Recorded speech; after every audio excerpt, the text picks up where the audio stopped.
Olá pessoal do Mundo do Tênis Podcast, tudo bem com vocês? Começando o nosso 23º episódio. Hoje a gente vai tratar da saúde mental do tênis, um tema tão recorrente nos últimos meses, falando da saúde mental dos atletas de alta performance e também dos atletas que estão aí começando. Como é que é essa cobrança na nossa vida profissional, na vida do atleta que tem aí que lidar com essa pressão psicológica para conseguir realizar os seus feitos? Estou aqui com o Matheus e com a Eloy, com uma convidada muito especial que a gente vai conversar com ela hoje sobre esse tema, com a Jayce Andrade. Ela trabalha há 11 anos com tênis infantil, tênis kids, e tem um método que ela vai falar um pouco pra gente aí, que é o Tennis for You, que fala também, além da parte física, trata também a parte mental dos atletas de alto rendimento. Eloy e Matheus, tudo bem com vocês? Tudo em paz. Boa noite a todos. Um salve pra galera que sempre acompanha a gente. Agradecer desde já a Jayce por participar com a gente. Blackneck também é psicóloga do esporte, tá aí fazendo psicologia também para se aprofundar ainda mais nisso, mas já tem todo esse conhecimento, né, do tênis, de trabalhar com isso há muitos anos. Vai ser uma discussão muito importante, muito interessante. Lembrando, né, que também um dos motivos da gente fazer essa reunião em prol da saúde mental é por conta do Setembro Amarelo, né? Então, lembrar novamente essa causa, lembrar novamente como é importante os cuidados mentais, a saúde mental no geral, e como isso agora, principalmente na questão da pandemia, vem cada vez pior, né? As coisas vêm ficando cada vez mais difíceis. Muitos atletas aí falando a respeito disso, explicitando coisas que antigamente talvez, né, ficassem mais nos bastidores, mas que agora a própria Osaka, o Team, que a gente vem falando nos últimos podcasts, né, são motivadores para a gente falar desse assunto hoje, justamente para enaltecer a causa e, quem sabe, incentivar, né, muitas pessoas a se cuidarem mais e olharem com mais carinho para isso. Olá, gente!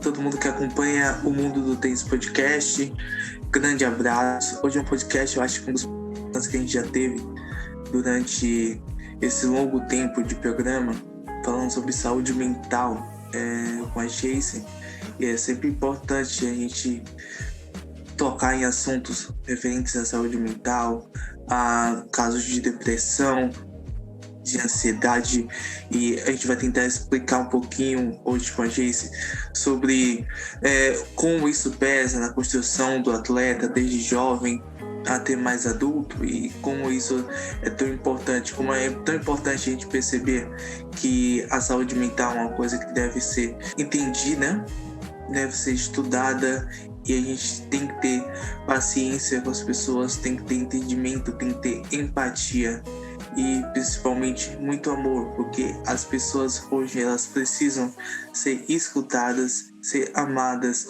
e serem tratadas como igual. E assim a gente vai conseguir melhorar o mundo aos poucos, né? E é uma homenagem ao Setembro Amarelo, né? Que é o mês de prevenção ao suicídio. O Brasil é um dos países que mais há suicídios no mundo, então é um tema relevante e a gente vai falar um pouco mais sobre como o caso da Osaka acontece no meio esportivo. Muito bem, vamos lá. Jayce, boa noite. Eu gostaria de perguntar para você, para a gente começar. A gente viu que a sua experiência é muito voltada para o tênis infantil, né?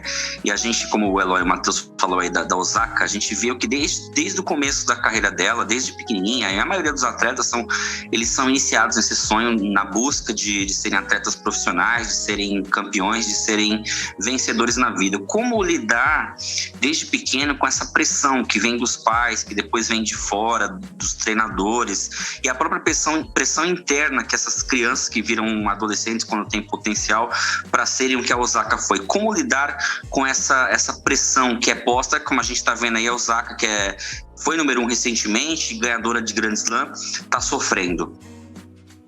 Boa noite, é um prazer estar aqui com vocês, obrigada pelo convite. E, nossa, esse é um tema bem complicado, né?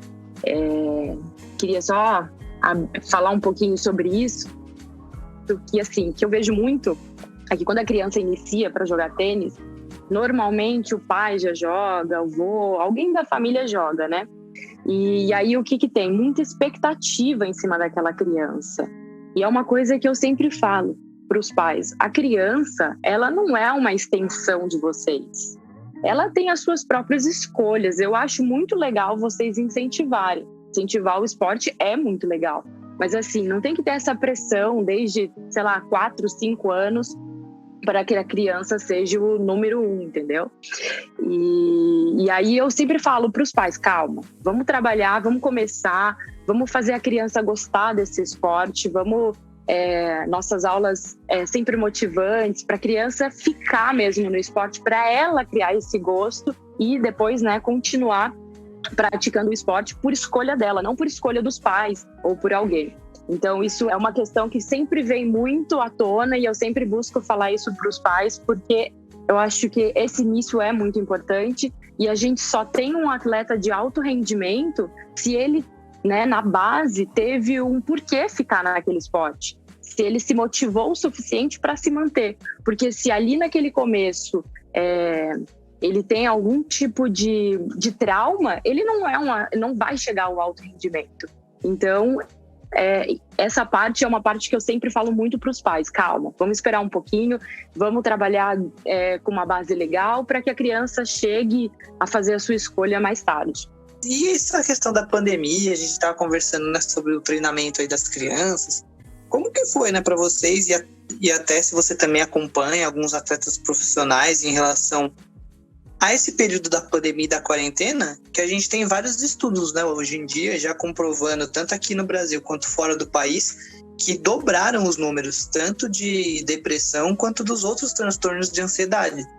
Então, eu acredito, né, que você estava comentando dessa pressão familiar e de outras pressões também externas que influenciam nos atletas. Como que foi, né, esse período para os atletas, tanto para as crianças quanto os mais profissionais ou que visam, né, o tênis em alto nível? O que você enxerga a respeito desse período? A pandemia, ela atrapalhou em todos os aspectos, né? E acredito que, assim, na parte profissional, os profissionais, eles têm mais recursos, né? Então, eles conseguem se manter ativos, treinando, né? Mas a parte infantil, a gente teve que parar mesmo. As crianças ficaram mais dentro de casa, com certeza mais estressadas, porque não estavam praticando nenhuma atividade física, não podiam ir para a escola, enfim.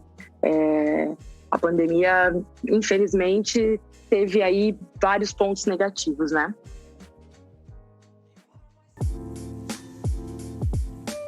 E você acredita, né? Você tem alguma opinião formada a respeito de como os atletas profissionais lidaram com isso?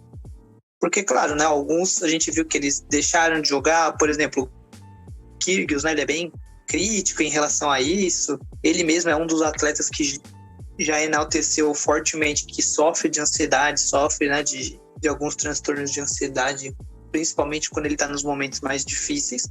E tem outros tenistas que já não, né, que tocaram a vida aí, quiseram seguir normalmente. Sim. Teve aquele caso do Djokovic no começo do ano, né, que organizou um torneio tentando ajudar atletas, mas acabou, né, causando mais Covid ainda lá na galera. Então, o que você acha, né, a respeito desse âmbito mais no profissional? Pois é, cada atleta, né, faz sua escolha, às vezes escolhas boas, às vezes escolhas não tão boas, né, como a situação do Djokovic. Tem atletas que têm essa parte que consegue treinar, tem o seu próprio treinador, tem a sua própria quadra, então ele consegue se manter ali com poucas pessoas. Eu acho isso super bom, porque, né, ele precisa manter, e se você não se mantém ativo, claro, você perde performance, né? Então, eu acredito que se fecha ali dentro da sua equipe, eu acho que tem mesmo que continuar treinando, porque o alto rendimento, ele precisa, né, dessa continuidade. Lá no seu trabalho, né, você trabalha com crianças, e é muito interessante porque criança é um cuidado diferente, é um modo de trabalho diferente, e são pessoas que estão aprendendo ainda a se desenvolver como pessoa e como ser humano, né? Então, como que você trabalha com essas crianças, até lidar com frustrações também, que sabe que o tênis tem muitas, às vezes a gente não consegue desenvolver um golpe, às vezes a gente perde às vezes a gente ganha. Como que você faz para desenvolver esse trabalho com as crianças? No tênis a gente aprende, a gente mecaniza o golpe, né? Eu digo sempre a parte mais fácil, né? Entre aspas, assim, mas comparado com a parte mental, é mecanizar o golpe. Porque se você repete um golpe, ele se mecaniza, né? Só que quando você entra em quadra, você não precisa só do golpe, você precisa ir muito além disso. Você precisa da parte mental, né? Então, se você não consegue lidar sob a pressão que tem ali dentro da quadra, não adianta você ter o melhor forehand, o melhor backhand, que isso não vai te fazer ganhar um jogo. Você tem que fazer escolhas certas, escolhas mediante a escolha do seu oponente, você tem que fazer a sua, tem que mudar de estratégia se ele muda. Então, isso tudo você tem que ir treinando ele desde criança. Então, dentro da quadra, eu procuro colocar a criança para, sei lá, o mais forte jogar com o mais fraco, porque ele tem que entender a diferença de bola, porque tem atleta que gosta mais de uma bola mais pesada e quando vê uma bola mais leve, ele se perde. Então, esse tipo de adversidades, né, que a gente chama, precisa ser treinado para que depois, se ele for jogar profissional ou universitário, enfim, ou mesmo como hobby, ele tenha esses recursos, né? Que ele saiba lidar com as situações de dentro da quadra, que eu sempre digo, né? Que além dessas situações em quadra, são situações que ele leva para a vida, né? São habilidades que ele desenvolve no esporte, mas que depois leva para a sua vida. Se ele vai ser um médico, se ele vai ser, sei lá, enfim, qualquer coisa, qualquer outra profissão, ele vai levar as habilidades como a resiliência, pontualidade, respeito, né? Tudo isso ele leva para a vida dele. Então, tudo isso é treinado também além do tênis, porque essas habilidades são muito importantes para o desenvolvimento do indivíduo, né? A gente vê vários atletas profissionais aí quebrando raquete, xingando, falando palavrões, lidando com essa questão da frustração que é muito vista no tênis e também no esporte. No tênis até mais, porque o tênis é um esporte individual. E isso acontece no seu dia a dia com as crianças. A gente sabe, até estou falando como professor que sou, que hoje em dia uma criança dessa geração é diferente da geração nossa dos anos 90, anos 80, que não tinha essa televisão que tem hoje, essa internet que tem hoje, essa gama de informações rápidas que tem hoje, então acaba gerando nelas muita ansiedade, né? E muita frustração ao mesmo tempo. Como é que elas lidam com isso? Você já viu episódios da criança quebrar uma raquete, por exemplo, ou falar algum palavrão? Sim, isso é bem comum, mas é porque a gente está numa sociedade. Hoje a nossa geração é muito imediatista, né? Então eles querem tudo muito rápido. Então, assim, para você estar dentro de uma partida de tênis, por exemplo, demora, você tem que conquistar o seu ponto, né? Não é assim, cheguei e vou ganhar. E às vezes as coisas não saem como a gente planejou, né? Dentro do jogo.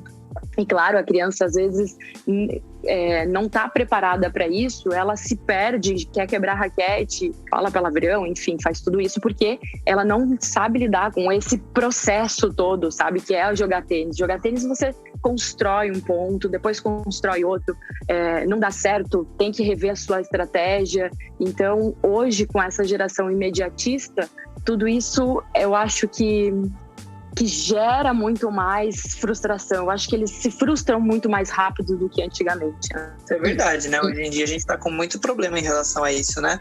A capacidade de lidar com a frustração tá baixíssima. Não só nas crianças, né? Até nos adultos, mas a gente vê que realmente, né, no infantil, no desenvolvimento aí desse jovem que vai se tornar um dia profissional, ou pelo menos um tenista universitário, alguma coisa nesse sentido, fica muito comprometido, né? E eu acrescentaria assim, né? Eu acho que no geral do esporte, mas olhando para o tênis, que é um esporte individual, tudo depende dele, né? Então, se ele entrou em quadra e deu tudo certo, ótimo, parabéns para ele, ele fez tudo certo, foi ótimo. Mas quando ele perde, deu tudo errado, vai tudo em cima dele. Então, o esporte individual, né, leva muito a isso. São muitas coisas que acontecem e aí fala, eu perdi, eu sozinho perdi, não tenho uma equipe para eu me esconder atrás, sabe? Então fica o esporte individual fica muito mais a criança ali aparente, né? Ou o atleta, enfim. E essa parte da frustração não é só da criança, né? Eu acho que até o que diferencia os atletas é isso. Quem tem mais recursos mentais para aguentar mais tempo numa partida, né? Para aguentar toda a mudança que acontece dentro do jogo. Estava até lendo o seu currículo mais cedo e disse que você criou o método Tennis for You. Conta um pouquinho pra gente sobre esse método de trabalho, como que você coloca isso em prática. Então, a Tennis for You, ela vem com um olhar diferente, né? Primeiro eu olho para o indivíduo, eu olho para aquela criança. Eu vejo o que ela sabe e parto daquilo que ela sabe. Porque é o que eu falei, o golpe, o forehand, o backhand, isso tudo a gente ensina, mecaniza. Mas tem outros aspectos em jogo, né? Ele precisa se desenvolver como um todo, não só na parte física, mas também com a parte mental. Então, quando esse atleta de pequeno começa a entender como se manter em uma atividade, né? Ter essa resiliência de se manter, ser pontual, ter educação. Quando ele aprende tudo isso, ele com certeza vai levar depois para uma alta performance todo esse aprendizado para mais para frente. Então, quando eu desenvolvi esse método, foi unindo um pouco dos meus ensinamentos com a psicologia, de olhar para o indivíduo, ver o que ele já sabe e vamos agora a gente vai traçar aqui um plano a longo prazo, porque o tênis é isso, ele não é a curto e médio prazo, ele é a longo prazo, né? Você precisa desenvolver ele todo, então vai demorar muito tempo, não é tão imediato assim. Então eu parti disso, olha, o que eu vou construir? Um aluno que tem um bom forehand, um bom back, um bom saque, que sabe jogar com a diversidade. Então, tudo isso foi aí muito importante nessa criação do método. E claro, né, muito lúdico também, porque falando assim parece uma coisa muito séria, mas não, é uma coisa lúdica para que a criança se mantenha no esporte. Bom você falar do lúdico, Geice, porque a gente tem muito essa linha tênue entre prazer e obrigação, né? Quando vira obrigação, vira uma coisa pesada, né? E a gente viu acontecer isso nos últimos meses com o próprio Djokovic, né? Eu falava com os meninos, o Djokovic ganhou 3 grandes slams de 3 pisos diferentes, com dificuldades, principalmente em Roland Garros, do jeito que ele ganhou, que é o mais difícil de ganhar. E o que ele fez esse ano foi bárbaro, né?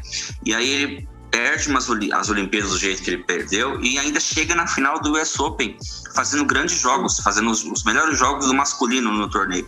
E aí ele desaba mentalmente na partida contra o Medvedev, chega a quebrar raquete, chorar após isso. A gente vê que até o número 1 sofre com essa questão do mental. Ele percebeu, ele esqueceu o prazer. Ele tinha a obrigação, porque todo mundo cobrava ele, os torcedores dele, os torcedores do lado de fora, a mídia. Então ele perdeu um pouco. Eu vi isso muito na Olimpíada e vi isso muito no US Open da parte dele. Ele perdeu esse prazer. Ele tinha a obrigação de ganhar, de fechar o Grand Slam, porque todo mundo tava falando que para ele fechar o Grand Slam ele vai ser o maior de todos os tempos e aí é outra discussão, mas criou-se uma obrigação, tirou-se o prazer. Então isso aconteceu bastante com ele. Também em outros episódios a gente viu a Osaka também desabar mentalmente questões, falar que quando ela vencia era uma questão de alívio, quando ela perdia ela se sentia a pior do mundo, né? Como funciona essa linha entre o prazer, né, e a obrigação de você estar ali fazendo alguma coisa que no começo te dá prazer e depois vira o seu trabalho a obrigação? Então assim, o atleta de alto rendimento, né, ele é fora da curva, né, ele tá além de tudo, mas puxando um pouco para o nosso lado aqui, humanos normais, né, a motivação, né, você tem a motivação de fazer uma atividade, você continua praticando, e aí você praticou, você melhora, e isso vai te fazendo praticar cada vez mais. Então, quanto mais motivado, mais você pratica.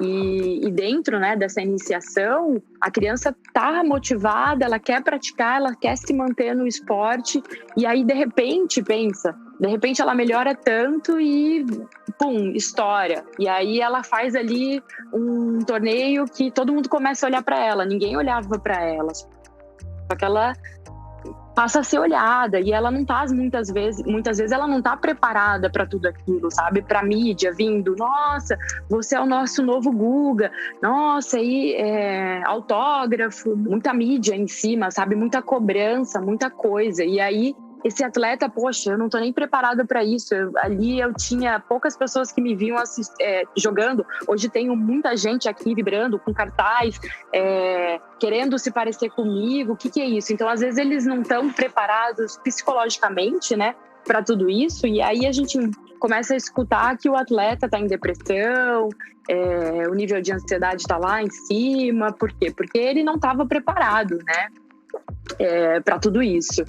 E assim, né, eu acredito muito que tem que ter um trabalho, claro que eles têm, né, os atletas de alto rendimento eu acredito que tem ali uma equipe forte, mas tem que vir sendo construído isso para que quando chegue nesse momento, ele tenha esses recursos, né, para poder lidar bem. Eu sou a favor de o atleta não ver rede social.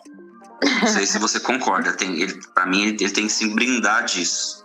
Quanto menos informação, melhor. Até para as crianças, até jovens que estão começando aí, eu acho que quanto menos é mais nesse caso. Porque o próprio Instagram, a gente sabe disso, o Instagram é uma rede social que gera ansiedade nas pessoas. Às vezes você tá ali, vê alguma coisa ali que você desperta, fulano tá fazendo isso, eu quero fazer isso, né? Isso gera ansiedade na gente. Então, eu tô até procurando diminuir as redes sociais da minha vida, porque eu já percebi que, né, Eloy, que isso gera ansiedade. Nós que somos meros mortais, nem estamos aí em alto rendimento. Imagina um atleta. Porque assim, quando ele ganha, ele é o melhor do mundo, ele tá maravilhoso. Quando ele perde, tá todo mundo falando mal dele, expondo ele. E, sei lá, às vezes ele não tá preparado para tudo isso, né? E pensa que um atleta de 18 anos, poxa, ele não tá. Às vezes ele não tá preparado para tudo isso. E aí ele começa, né, a acompanhar muito no jornal, falando dele, falando bem, de repente falando mal. Então, é claro que vai gerar uma tristeza, né? De repente essa tristeza vai propagando e aí vem uma depressão enfim, são coisas que, né, acontecem e que eu não sei se a gente conseguiria, né, blindar eles disso, mas eu acho meio difícil, ainda mais com toda essa tecnologia hoje em dia. Não, mas isso realmente é uma questão muito problemática hoje em dia. A gente tem recebido cada vez mais problemáticas que as pessoas trazem em relação a transtornos se desenvolvendo, crises de ansiedade, síndrome do pânico, principalmente, muito em função mesmo, né, do nível de comparação que existe, né, na rede social, no nível de pressão em relação à imagem, a status, algum tipo de benefício que aquilo ali deveria te trazer e que muitas vezes não é real, né? Porque é isso que a gente falou, né? O cara ganha. Aí ele tem os seguidores dele que, na teoria, a maioria deve apoiá-lo. E aí ele ganha e, nossa, a rede social dele é uma baita de uma festa, tudo maravilhas. Agora, se ele também tem uma derrota muito precoce, alguma questão assim, o nível de hate, né, dele é muito maior. Então a proporção é muito ambígua, assim, muito ambivalente, na verdade. Então, ou você tá no céu ou você tá no inferno, muito rápido, da noite pro dia. Então não existe muito mais nessa questão de você se blindar. Por isso que é tão importante que quase todos esses tops, assim, eles têm na equipe, né? Psicólogo, fisioterapeuta, preparador, tudo que for possível ter e que eles, né, conseguirem prover é melhor, porque realmente faz uma diferença tremenda. E nem sempre, né, o atleta está preparado para lidar com isso sozinho. Principalmente se for um atleta mais novo, né? Eu acho que, assim, os mais velhos, eles, né, já sabem lidar, mas os mais novos, assim, eu acho que é mais difícil, né? E exatamente o que o Eloy falou. Se tem uma equipe, né, por trás, essa rede de apoio, ele consegue lidar melhor com tudo isso, né? Com certeza, faz muita diferença. Essa é uma pergunta que eu queria te fazer bem focada, né, na parte que você tem desenvolvido no seu trabalho. Quais são as características principais que você acha, né, que um tenista precisa desenvolver? Pode ser em qualquer fase aí da vida, mas assim, as principais, mais voltadas, né, para esse aspecto mental, assim, psicológico. O que você acha, né, que a modalidade do tênis pede que aquela pessoa aprenda? Eu acho que a pessoa precisa ter muita resiliência, porque, poxa, ele precisa se manter ali fazendo aquela atividade, mesmo aquele jogo, mesmo que tá dando tudo errado, mas ele precisa, sabe? Ele precisa manter aquilo e fazer, e se mudou, ele precisa ter esse recurso de mudança rápido, e eu acho que a resiliência é um ponto muito a favor, né, para quem joga tênis, que tem que desenvolver. Faz muito sentido, tanto que é digamos assim, um dos recursos mais importantes que a gente tem que desenvolver em qualquer pessoa na vida, e principalmente nessas situações difíceis, porque a gente acaba tendo que lidar com essa capacidade, né, de aguentar porrada, né, de suportar, digamos assim, o sofrimento, né? Isso realmente acontece muito. Imagino, né, na quadra, e por ser um esporte individual, isso acaba sendo mais difícil, né? Sim, não, é o que eu falei, o esporte individual é tudo em você. Você ganhou, ótimo, você perdeu, foi você quem perdeu, foi porque você não jogou bem. Então, assim, o esporte individual, ele te põe bem na parede, assim. E talvez por isso que, né, tem muitos casos de pessoas com depressão, né, dentro do esporte, porque tem tudo isso, né, de tipo, a pessoa tem que assumir todas as escolhas que ela fez ali, então às vezes a pessoa não está preparada, né, e esse sofrimento dela, né, pode gerar uma depressão, uma ansiedade ou distúrbio alimentar, enfim, alguma coisa assim. Nossa, é verdade, distúrbios alimentares, né, e corporais existem muitos nesse meio, né, principalmente do esporte, tem essa cobrança insana também, né, para ser um corpo escultural e muito físico, né, 0% de gordura, é muito intenso isso. Exatamente, porque assim, né, a gente vê, eu sempre digo, né, o que a gente assiste ali 2-3 horas na TV é um recorte da vida, né, do atleta, mas o atleta nos bastidores é outra coisa, é muita coisa que tem em jogo, é muita pressão, é muito trabalho duro, é acordar cedo, é treinar, é alimentação, enfim, é muita coisa. E você acha, né, que mesmo nas crianças isso já dá para perceber, né, que eles se importam muito com essas questões físicas, da imagem, que eles levam muito a sério isso por querer ser atleta, assim, por ter um sonho? Sim, com certeza. Eles, na verdade, eles seguem, né, os modelos aí, Nadal, Djokovic, Federer. As crianças, às vezes, vêm com a mesma vestimenta, enfim, às vezes quer fazer o mesmo golpe, quer imitar, né? Então, eles querem sempre imitar, e isso é muito, a gente vê muito isso de, eu preciso ficar magro, eu preciso ficar mais veloz, porque eu vi o fulano jogando e ele é bem rápido, enfim. Às vezes é positivo, mas às vezes não, né? Porque cada um vai ter as suas características. Isso faz muito sentido, porque acaba levando de novo para esse ramo das comparações, né? E é aquela história. Se eu me comparo com Jesus Cristo, eu sempre vou perder. Se eu me comparo com o mendigo, eu posso ganhar. Então, é uma questão tão inútil, de certa forma, né? Porque leva a gente a perder essa individualidade, né? A perder essa questão das próprias características, de valorizar o que é nosso, né? Exato. E às vezes você vai ter uma coisa que é melhor que o Djokovic, por exemplo, ou vai ter alguma outra coisa que é melhor do que o Nadal, enfim, você tem as suas características, você tem que reforçar as suas, né, os seus pontos positivos. Mas eu gosto quando eles vão para o lado positivo dos jogadores, né? Não quando vão para o lado negativo, que aí vê o atleta quebrando a raquete, chega na quadra e quer quebrar também, e fala, mas eu vi e tudo. Então eu prefiro ficar na parte positiva, né? Que eles vão estar ali se dedicando como os atletas, tentando jogar legal, tendo uma boa postura em quadra. Então eu prefiro ficar nesse ponto positivo.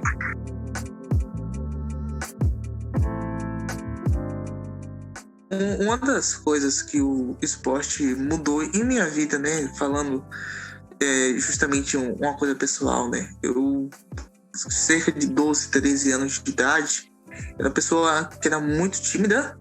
Eu era uma pessoa que achava que eu ia fracassar em tudo que eu fazia. E aí, com 13 anos de idade, mais ou menos, eu comecei a praticar vôlei na escola, né? A gente tinha aquele hype de disputar torneios estudantis e tudo mais.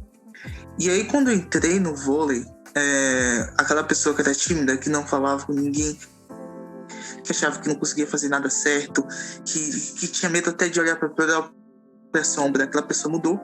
Porque eu me via numa situação de, nossa, eu posso fazer isso, eu consigo fazer aquilo. É uma questão totalmente diferente do que a gente tem falado esse episódio todo, de danos que causam no esporte, mas também aos benefícios que o esporte causa no desenvolvimento de uma criança, no desenvolvimento de uma pessoa.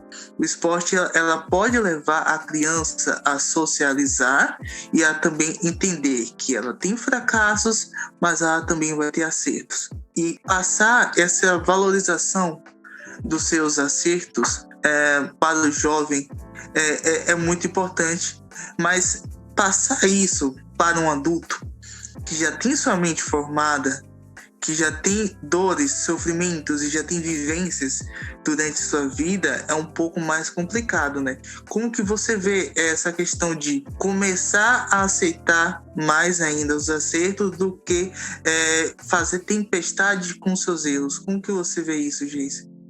Então...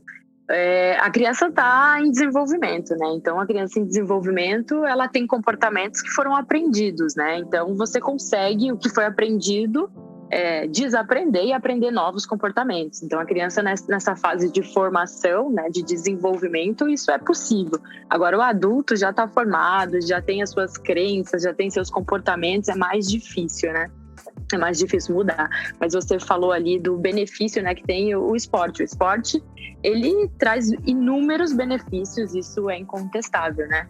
Mas quando a gente pensa no alto rendimento, ele já não é mais benéfico, né? Os atletas sentem dor todos os dias, o atleta chega a ser o extremo todos os dias, não só físico como mental, né? Então, é uma outra parte, né? A parte do alto rendimento é para realmente aqueles que são totalmente fora da curva, por isso a gente, né, não são todas as pessoas que são atletas de alto rendimento, porque é só para alguns aquilo, né? Te levar ao extremo todos os dias é só para quem realmente está preparado para isso. E aí difere bem do esporte como a iniciação, como o atleta amador, né, que vai lá no final de semana e pratica seu tênis. Enfim, essa diferença é bem grande.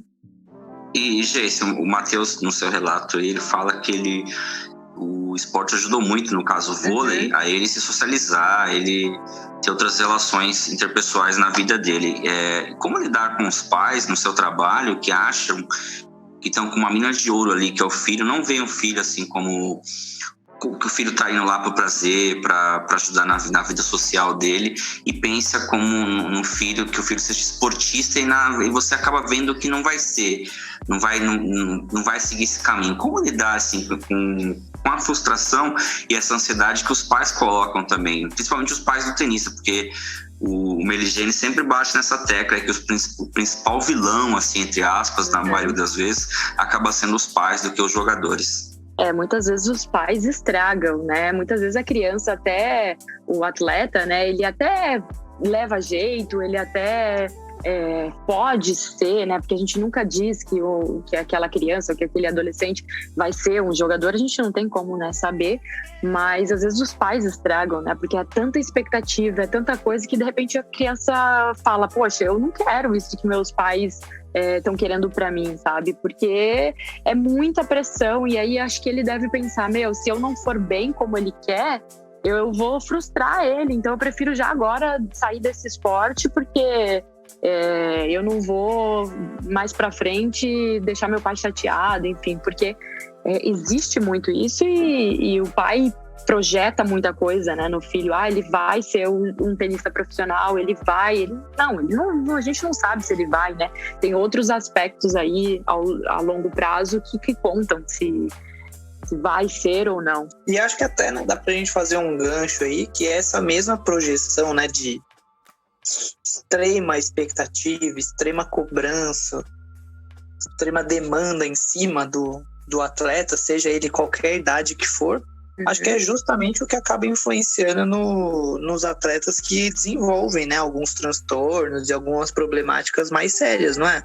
Sim, com certeza, porque assim, a gente não separa, né, o físico do mental, eles andam juntos, eles caminham juntos. Então, assim, eu sempre gosto de falar que, né, quando me questionam sobre isso, eu falo, a gente escuta muito a gente escuta e aceita muito quando um atleta não participa de um torneio porque ele está lesionado por alguma parte física, né? A gente aceita. Mas quando a gente escuta que o atleta não está bem mentalmente, a gente fala, pera, né? Porque o que aconteceu? Porque a gente quer separar o que não pode ser separado, né? A mente e a parte física. Não, é um indivíduo integral, né? Não tem como essa separação. Não, mas faz muito sentido, tanto que muita gente que a gente até conhece, que a gente discute às vezes sobre tênis aí na vida, entram nesses aspectos e até na vida comum mesmo, né? Quanta gente não acha, né, que depressão é frescura, né? Que transtorno de ansiedade, né? O síndrome do pânico é frescura, que é besteira. E acho que uma das nossas funções aqui hoje é justamente isso, né? Enaltecer que, olha, até um Dominic Thiem, campeão de Grand Slam, né, com muito dinheiro, com uma vida boa, com família, né, que mora num lugar de primeiro mundo, mesmo assim ele desenvolveu um transtorno que milhares de outras pessoas também têm. Aqui no Brasil mesmo, né, o Diego Hipólito, quando teve todo aquele episódio que ele caiu no salto, né, e no solo. Então, ele também ficou depressivo durante um bom tempo, né? Não conseguiu competir no mesmo nível, mesmo quando voltou, né? Voltou num nível diferente. Então, olha como tudo isso afeta, né? Um ser humano, uma pessoa. Eu acho que essa parte é um tabu ainda, né? A gente se assusta, né, quando escuta sobre a parte mental. Poxa, é uma parte tão normal quanto a parte física. A gente não pode se assustar e tem que ser falado, precisa ser mais conversado, né, para se tornar mais normal e não ter esse tipo de preconceito de ouvir sobre a parte mental. E realmente, nessa pressão, essa cobrança, esse nível muito excessivo em cima de qualquer ser humano já é opressor, né? Então... Se isso não é desenvolvido, né, desde pequenininho, fica muito difícil, né, do cara conseguir lidar lá com 20 e poucos anos, né, de uma moça conseguir lidar com 17, 18 anos, é complicado. Não, super complicado. E ainda mais na adolescência, né, porque aí tá tudo acontecendo na vida, os hormônios, tudo, então é bem difícil. Antes do começo da temporada, a gente recebeu o Matheus Puccinelli aqui, que é tenista, que está desenvolvendo, está crescendo no circuito, né? E o Matheus, ele falou sobre algumas dificuldades de sair do juvenil para o profissional. Alguns relatos dele, né? A pressão no juvenil é uma, no profissional é outra totalmente diferente. Só que tem um fator que é muito importante, né? O Matheus Puccinelli é o jogador que mais venceu partidas esse ano em ITF. No entanto, ele viaja sozinho, com poucas pessoas, no máximo um treinador, mas na maioria das vezes é sozinho. E o jogador, ele quando perde, ele chega no hotel, nossa, perdi o jogo hoje, mas estou sozinho. O cara fica triste, não tem ninguém para conversar, e às vezes vai abatendo um pouco mais, e vive viajando, vive em contato com pessoas diferentes, mas não são pessoas de sua família, não são pessoas de seu convívio natural, né? Então, essa questão de o tenista de alto rendimento, ele vive em transição, ele vive em contato com muitas pessoas e ao mesmo tempo com ninguém, já que ele viaja tanto sozinho, né? Então, esse entendimento de que um atleta de alto rendimento, como tenista, que tem que passar por essas dificuldades de não ter tanto apoio familiar na questão física dele perto, mas também ter que lidar com suas frustrações e a parte mental, que é abalada durante uma derrota em um torneio, né? Então é um pouco disso, né? lidar com as frustrações, mas saber que aquilo pode mudar na próxima semana, pode mudar no próximo jogo, basta se concentrar, basta colocar o seu jogo em prática ao mesmo tempo que seu mental ele está em dia, né? Esse é um trabalho difícil para o tenista, né? É bem difícil. E muitas vezes, né, o atleta ele tem que sair muito jovem de casa, né? Porque ele precisa ir para outro lugar para treinar, ficar em outro centro, enfim, tem que ir para outros lugares, ou às vezes tem uma gira pela Europa, alguma coisa assim, então ele passa, né, muito, e às vezes não dá para ninguém acompanhar ele, então realmente ele passa muito tempo sozinho, e ele sozinho lida com a vitória, e sozinho lida com a derrota, e é muito isso, né, é importante que eles tenham recursos psicológicos para saber, para conseguir, né, quando estiver assim, sozinho, lidar com as frustrações e até mesmo com a solidão de estar longe da família, com tudo isso que acontece, né? Então, eu acho que o Rafa também, né, defende muito isso. Eu acho que o trabalho, né, do psicólogo é muito importante justamente por isso, porque ensinar o atleta a ter essas habilidades, não só durante o atendimento, mas principalmente quando não está com o psicólogo ali, quando está ele com ele mesmo, sabe? Esse autoconhecimento, ele é importante, porque ele vai entender que, poxa, eu tô aqui, tô me vendo, tô ficando triste, tô ficando mal.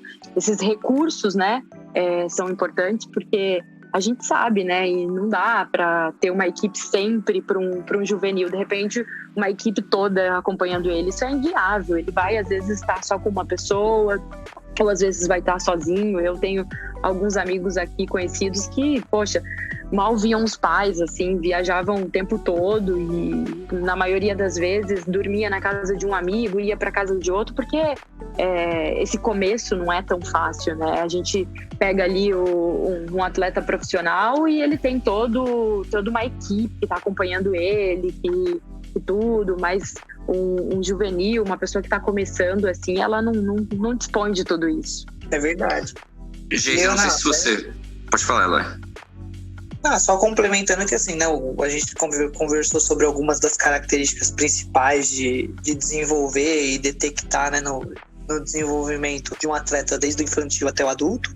E uma questão que eu acho que é muito importante, que muitas vezes ela passa batida, é que a gente precisa e deve, né, seja como treinador, como psicólogo, qualquer pessoa, né, que estiver ali influenciando e ajudando o atleta, sempre pensar em fortalecer essa questão da autonomia, da independência do atleta em relação a qualquer outro profissional, né? O atleta tem que saber fazer a maioria das coisas sozinho mesmo, pelo menos quando já tiver, né, lógico, idade suficiente para isso, mas desde o início ser incentivado a isso, ser elogiado em relação a isso, para que ele vá desenvolvendo essa capacidade de lidar com as questões sozinho, sem depender de ninguém.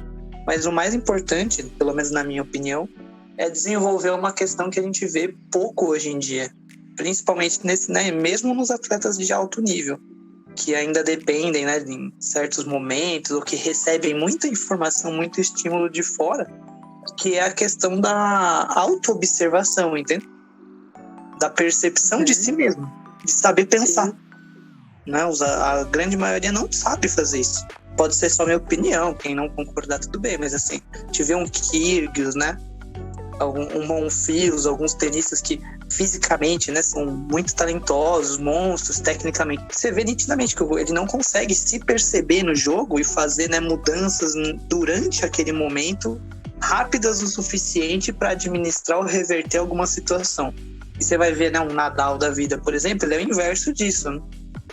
Mesmo que ele tiver com alguma limitação, com alguma problemática, o que ele tem de melhor é perceber o que precisa ser mudado e o que fazer com aquilo, né? Uma busca pela solução.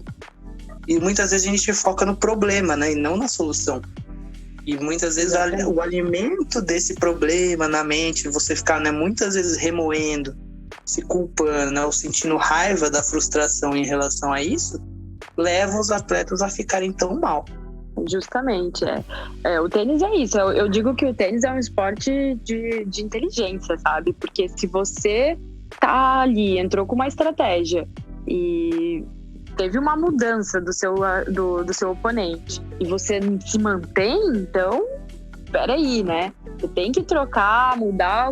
Poxa, eu tô fazendo isso e ele tá aqui me pressionando. Deixa eu mudar, ter essa mudança, entendeu? Fazer uma outra escolha e ter inteligência de fazer isso, porque às vezes o atleta entra com uma estratégia e vai até o final, ganhando ou perdendo com ela, né? E ganhando, ok, ótimo, né? Mas perdendo, poxa, você tem que rever o que tá fazendo, chega, pensa, observa, né? Porque você não pode ter interferência de ninguém do lado de fora na hora do jogo pode te dizer, olha, muda aqui que estão te massacrando no seu forehand, faz não sei o quê. Não tem como, né? Então, uma decisão do atleta, então ele tem que ser inteligente o suficiente e treinado para isso, que é o mais importante, né? Eu acho que na base ali você já tem que ir treinando o seu atleta para ele conseguir ter essa sacada de tipo, entrou no jogo, viu que não tá dando certo, vamos mudar, né? Isso não só dentro da quadra de tênis, isso serve para a vida também. Tá fazendo uma coisa que não tá dando certo, vamos mudar.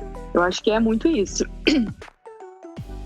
É verdade, estimular uma característica da criatividade, né? Não só artística, mas criatividade do pensamento, né? De encontrar ferramentas, de encontrar recursos, né? Mesmo quando parece que não tem saída. Exatamente, é nesse momento que você tem que usar tudo que você tem de repertório ali. O que eu vou fazer agora? Vou fazer isso. Não deu certo, eu vou mudar de novo. Essa é a graça do tênis.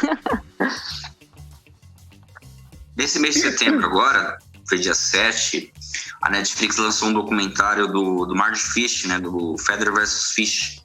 Uhum. E aí, eu não conhecia o assunto transtorno de ansiedade. Eu não sabia. Eu conheço pessoas ansiosas, né, umas mais ansiosas que as outras, né, até eu tenho minha própria ansiedade em determinadas situações, mas a gente acaba sabendo lidar com isso, né? O Fish, no caso, ele sofreu com transtorno de ansiedade no começo. Ele sofreu calado e aí ele teve um problema de saúde em relação a isso, porque você aí nunca me coloquei no lugar dele. Você pensa, eu lembro que eu ia assistir esse jogo, o jogo acabou não tendo por WO, que ele desistiu e aí não liguei mais, mas eu lembro que eu me programei para assistir esse jogo na época.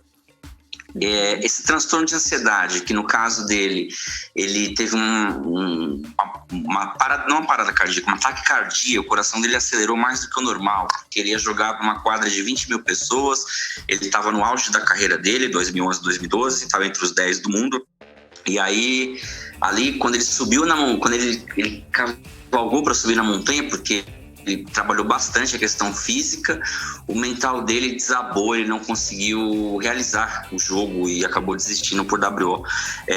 Essa questão da ansiedade que a gente falava antes do estresse, né? O estresse é a doença da vida moderna. Agora, essa questão de ansiedade, esse transtorno de ansiedade, como lidar, que dicas você dá para as pessoas para lidar com isso?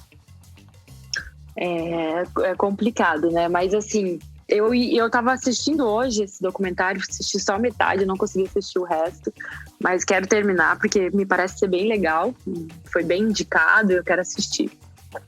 É exatamente isso, acho que o Rafa pode também me ajudar aí, mas eu acho que talvez ali uma rotina, né, o atleta ter a sua própria rotina. É claro que quando entra já num caso mais grave, tem que entrar ali com medicação, enfim, já é uma parte, né, um pouco mais diferente, assim, acho que tem mais coisas a ser feito, né, mas o que a gente pode fazer antes disso, né, para o atleta não chegar lá, talvez, da gente ir colocando a rotina dele, para ele chegar em quadra, ter as coisas que ele precisa fazer e para ele não se perder ali, sabe, nessa situação, ou uma meditação para ele conseguir se controlar, porque assim, a ansiedade dentro do esporte, ela existe, do alto rendimento, ela existe. O que ela não pode, né, é de repente tornar assim um distúrbio, uma doença assim mais grave. Mas a ansiedade, ela precisa também, a gente precisa ter essa ansiedade, né? Uma pessoa sem ansiedade ali, ela não consegue performar, ela precisa. Só que tem que ter esse controle, né? Então, eu acho que tem algumas aí maneiras da gente ir trabalhando isso. Então, assim, o atleta ter a sua própria rotina de, eu pego, vou usar isso, vou entrar em quadra assim. Isso acho que vai facilitar, né, para ele estar ali dentro do jogo, se controlar. Também, né, como eu falei, a respiração, ele ir controlando, quando vê que o coração está acelerando um pouquinho mais, começa a fazer a respiração e tudo, ouvir uma música, né, sair um pouco daquele ambiente ali que está estressando e tudo. Acho que essas são algumas dicas, né, e o Rafa, se tiver para complementar também, pode complementar, mas são algumas dicas que você vai fazendo dentro de uma ansiedade ok, né? Não de uma ansiedade que precisa entrar com medicamento. E só deixando claro, que é uma informação que acho que é válida para todos, é justamente isso, que assim, ansiedade todo mundo tem em algum nível, né? Todo mundo sente ansiedade em algum momento da sua vida, em algumas situações específicas, e ela tem até uma função mais construtiva também, que é justamente no esporte, principalmente. Vamos citar esse exemplo de que a ansiedade ali pré-jogo, né, ou pré uma situação decisiva, ela funciona muitas vezes como ativadora, né? Sim. Então ela acaba ativando as suas funções, né? Porque você fica mais vigilante, você fica mais atento, você fica mais ligadão. Agora, o grande lance é isso, né? É controlar essa ansiedade para que ela funcione só como algo ali normal, né? Como algo que realmente faz parte daquela situação. E não como algo que vem a te travar, porque o excesso da ansiedade faz isso, né? Faz com que a gente acaba travando fisicamente, porque você sente mesmo no corpo, né? Então, tremores, suor nas mãos, taquicardia, igual o Fish sentiu. Sim. Dores, né? Em alguns lugares determinados do corpo, principalmente no pescoço, aqui nos ombros. Então, é um peso muito grande, ela realmente trava. Então é impossível render fisicamente bem, né, 100% em qualquer função da sua vida se você estiver, né, com ansiedade nesse nível.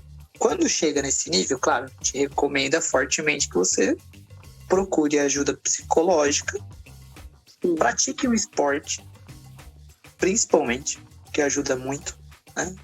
Para quem não sabe, o esporte auxilia no exercício a liberar endorfina, serotonina, dopamina, várias questões que são extremamente importantes, que justamente regulam e ajudam a combater a ansiedade, o estresse, o mal-estar. Então, com o esporte não existe contraindicação. Exatamente, concordo. E também, claro, né, buscar uma ajuda psicológica, um suporte. Aqueles que tiverem, né, mais condições e também gostarem disso, buscar isso talvez até num sentido preventivo ou educacional, entende? Né? Não precisa buscar ajuda só quando você já estiver no limite, entende? Esse é um erro que a gente faz muito, principalmente aqui no Brasil, na nossa cultura aqui mais ocidental, né? Que a gente deixa as coisas chegar tudo no limite. Aí a gente quer resolver, né? Então, eu vou no médico quando eu tô quase morrendo. Eu vou no psicólogo quando eu já tô com depressão, né? A gente... Fora que ainda, Eloy, só complementando, existe, vamos falar um pouco do Setembro Amarelo agora, existe muito preconceito ainda quando alguém fala assim, você tem que procurar um psicólogo, ajuda, entendeu? E a pessoa não vê a figura do psicólogo ainda como assim, vão falar que eu tô louco. Né? Ainda existe esse preconceito errado. É exatamente isso. Sobre a figura do psicólogo. Quando o psicólogo tá lá para ajudar a pessoa naquilo que tá faltando alguma coisa ali. Os recursos, né, as habilidades, lógico, a gente desenvolve.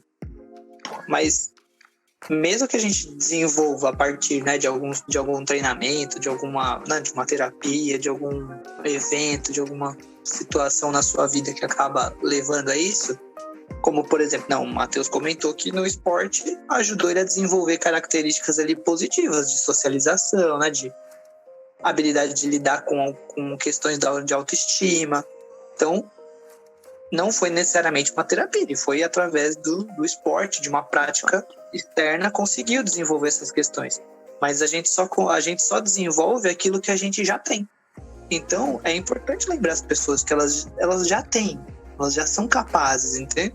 Muitas vezes a gente só não foi ensinado, ou a gente não desenvolveu aquela parte, ou desenvolveu mais uma do que a outra, entende? Mas o ser humano está em constante evolução e aprendizado o tempo todo. Então, a gente sempre tem a capacidade, né, de adaptação, entende? Essa é a maior capacidade humana. E a gente precisa usar ela e aceitar um pouco mais, né? Que ninguém já nasce pronto, né? Ninguém nasceu Rafael Nadal, né? Nem ele. Então, aceitar um pouco mais, que a gente precisa trabalhar, sabe? A gente precisa evoluir e precisa se engajar nisso, precisa investir nisso, né? Isso não é uma questão de loucura, né? Não é uma vergonha. Pelo contrário, né? É uma dádiva, é um privilégio poder fazer um trabalho que seja voltado para você mesmo, né? Não existe maior amor próprio do que você se cuidar. Justamente, E eu gosto muito quando os atletas, né, que estão aí na mídia, tudo, falam sobre a parte mental, porque ajuda, né, e quebrando esse tabu que a gente estava falando, e as pessoas, né, de fora também, nossa, se o atleta, né, tem problemas, a saúde mental não tá legal, a minha também não, então eu também posso procurar uma ajuda profissional, né?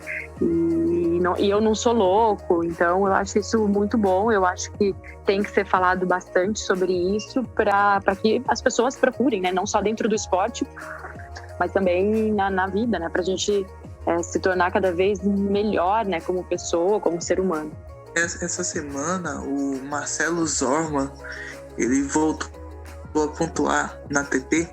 Ele jogou o ITF de Recife, caiu nas quartas de finais, mas conseguiu voltar a pontuar depois de um longo período em que ele afastou das quadras porque ele estava com depressão. Então, o Marcelo Zorman é um exemplo de vida de uma pessoa que teve depressão, saiu das quadras, venceu e voltou para ela.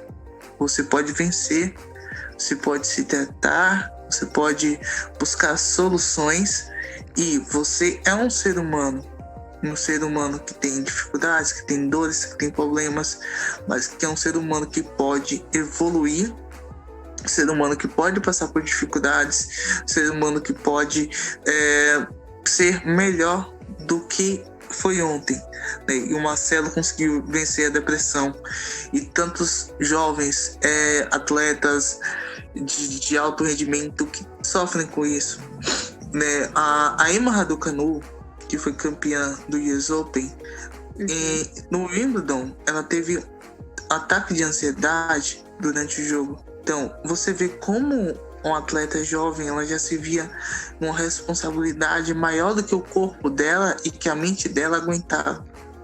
E a Emma desistiu do jogo em Wimbledon e no US Open foi campeã.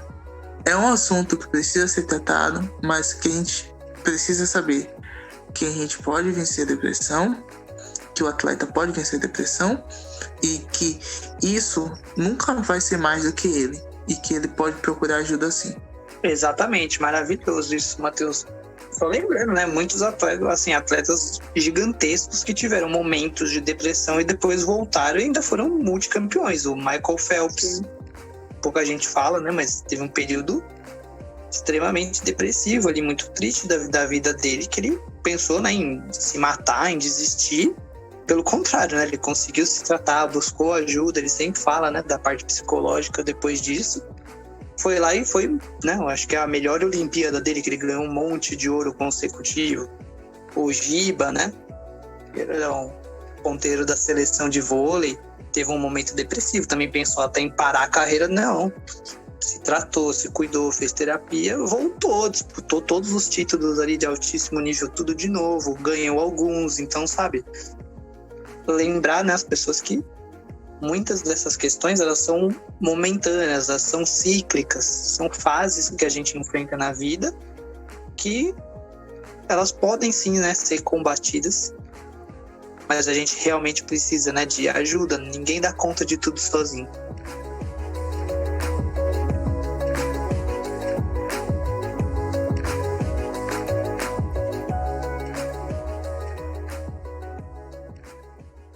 agradecer a Geice por esse bate-papo, para a gente falar sobre saúde mental, da infância até a vida adulta, até o atleta de alto rendimento. Muito legal, Geice, eu espero que você tenha curtido também. Eu queria que você se despedisse colocando as suas redes sociais para o pessoal te seguir, onde encontrar, falar um pouco do seu trabalho aí. Eu que agradeço, foi um prazer, muito bom aí conversar com vocês. Espero ter contribuído aí com alguma coisa, e vou deixar aqui meu Instagram, é Geice com 2 S, né? G e 2 S, _tênis. Quem quiser conhecer um pouquinho do meu trabalho, quem quiser me seguir lá nas redes, tá aí meu Instagram. Mas muito obrigada, viu? Siga as nossas redes sociais também, pessoal. O Twitter, @tênis_e_podcast, e o Instagram, @mundo do tênis podcast, tá? Cuidem-se, porque saúde mental não é brincadeira, tá bom? A gente volta no 24º episódio falando um pouco de Indian Wells, de como vai se desenrolar o circuito aí masculino, se vai ter briga pelo número 1, vamos ter o Finals também feminino, que vai ser no México. Vamos falar muito do tênis feminino também, tá bom? Então a gente se vê no próximo episódio. Tchau!